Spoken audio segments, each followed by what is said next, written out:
The system must be on in order to operate the heater. They're tied together. So with the system on now, you'll notice that our standby light has lit up. The system now is in standby. That's the same as in your house when your heat is in the off position. So it just means it's standing by, it's ready to fire. So to activate the heater, we turn the mode button, we push it once. You'll notice that 70 comes up. That's the current temperature of the pool. To increase the temperature, we push the red up. In this case, it's at 100 already. So we're pushing it.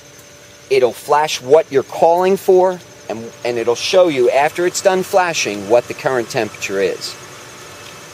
You'll notice that it starts to make a noise, a fan noise. That's the inducer motor. This is a direct vent heat. So with that, it's doing a 7 system check to make sure it's capable of firing, and then it will simply fire. You'll hear. All right. You'll notice your heat light comes on. Now, you have what is spa and pool. The way this system is plumbed and the way these are plumbed, you think of this as thermostat 1 and thermostat 2. It has 2 separate thermostats built into the unit. If the first thermostat fails after 10, 15 years, you always have a backup. Okay? So, you'll notice this does get warm, so, don't put your tools or don't put plastics on top, something that can melt on top of this.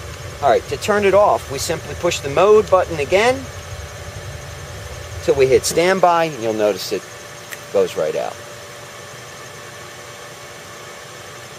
The next system I'm explaining is the return side of the pool.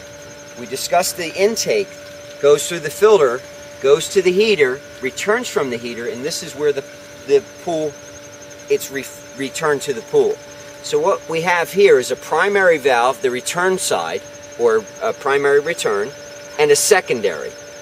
This controls whether it goes to the pool returns, or whether it goes to the jets in the steps, or a waterfall, or something like that.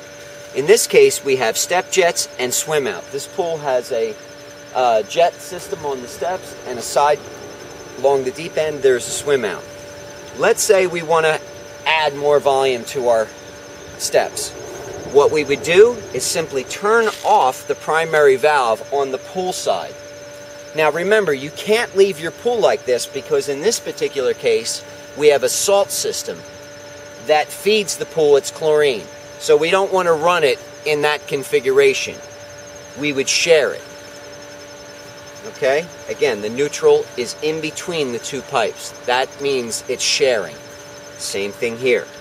To put more volume into, like, let's say the step jets or the swim out, let's say we're having people on the steps. You have the heater on. You would say, hey, let's turn off the swim out. Nobody's over there. And now I have a tremendous volume of water being returned to my steps with heat and pulsation. Okay? This is a check valve. This is so water doesn't back up into the system.